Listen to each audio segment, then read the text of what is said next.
Hey there! Today we're going to talk about this pen. No, I mean this pen. No, didn't you see it? Should I do it again? This pen. Anyway, this is a pen I got a lot of review requests for, and that is, it was easy to obtain, but the problem is, I mean, it's not expensive or anything. The problem is it's no longer made, at least not in this form, and I'm talking about a Waterman Kultur with a K.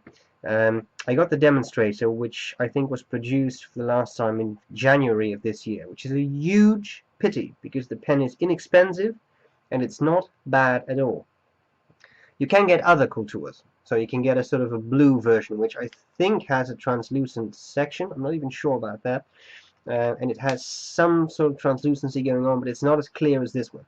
I'm a sucker for demonstrators. I've told you that before, and I think this one looks pretty cool. Alright, what's this pen all about? I'm going to show you the parts, tell you what I like about it, what I don't like about it, and then I'll do a writing sample.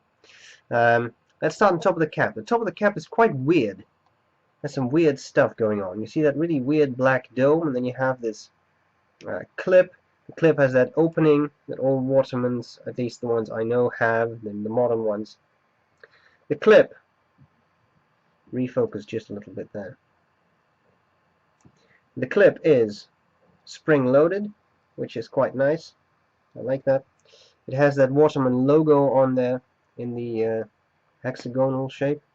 And it has that black dome, which looks a little out of place. I mean, why is it black? Nothing else on the pen is black except for the feed. So, a little odd, but alright, who cares?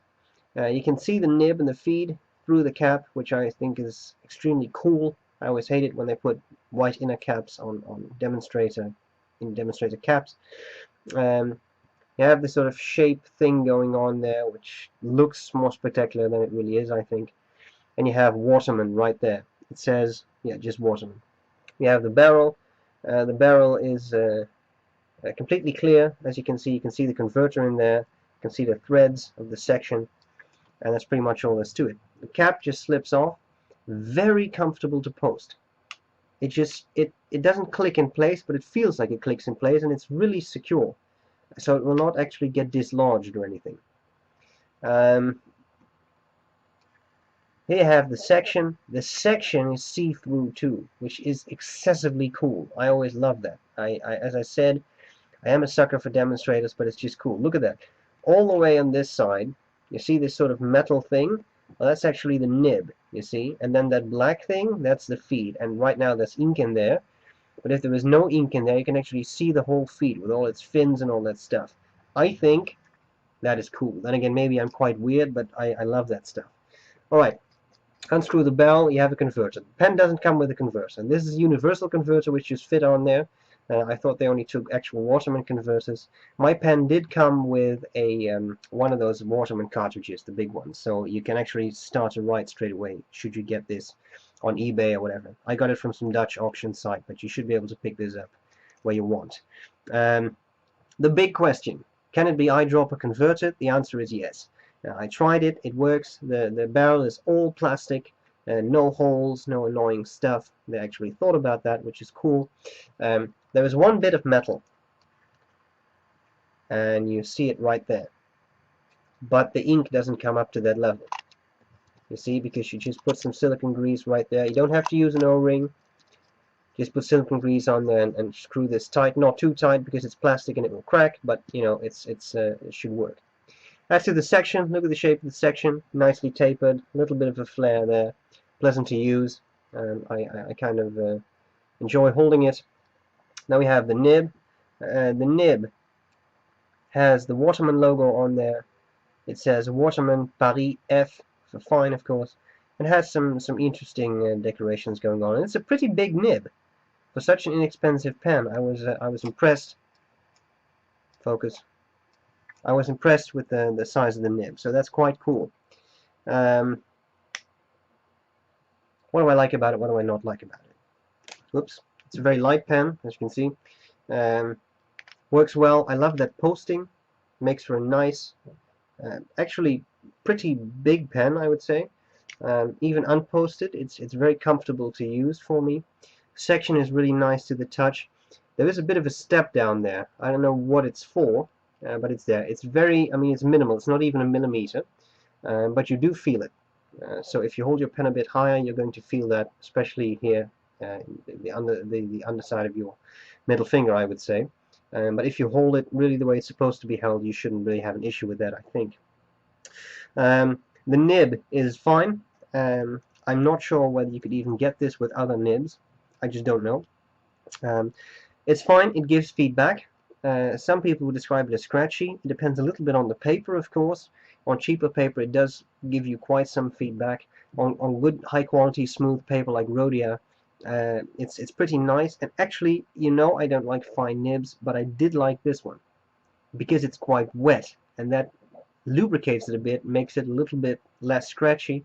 I find it a pleasant to use nib, and you know how skeptical I am when it comes to fine nibs, so I guess that says something.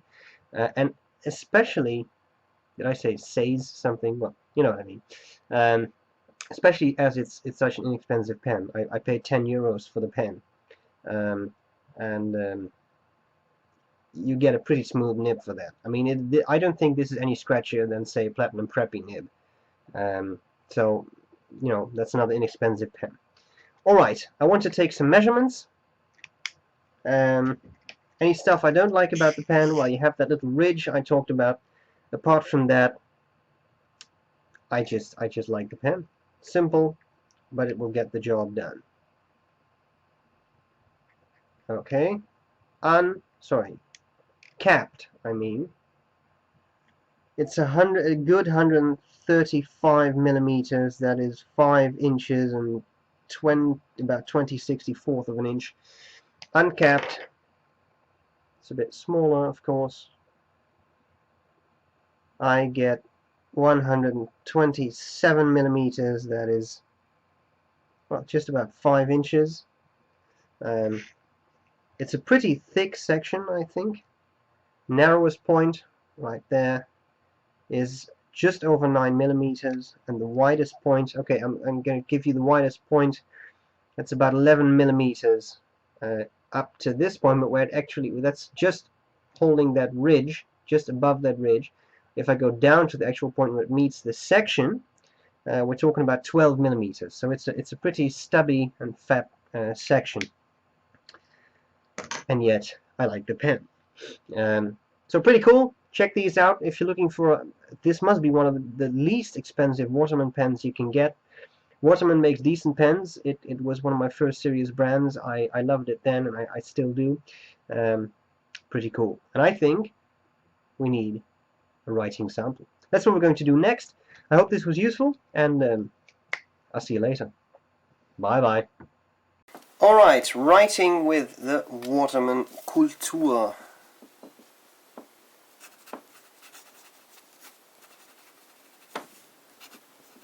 Fine nib. Ink is Ackerman.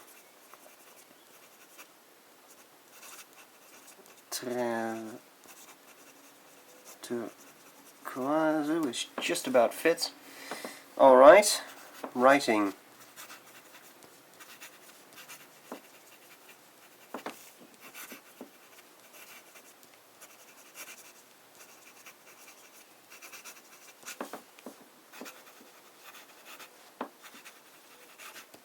As you can see, writing is truly fine. There is no arguing there. It's not a medium disguised as a fine. No, this is a fine nib.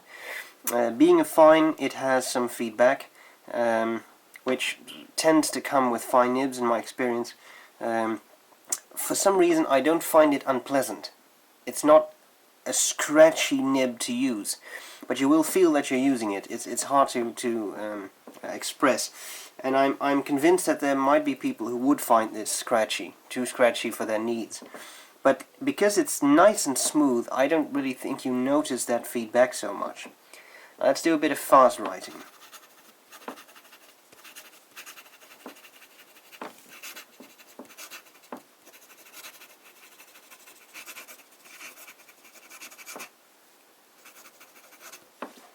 Looks pretty good. I don't see any skipping. Pretty nice. How about wetness? Well, I think this is one of the factors that makes the pen pleasant to use and not so scratchy. It's on the wet side, and for such a fine nib, I think that's fairly impressive. As to flex, well, I'm not expecting anything there. It's a very hard nib. This is really quite some pressure I'm exerting. And of course, it being so fine, you may give the impression there is some line variation by just pushing down hard.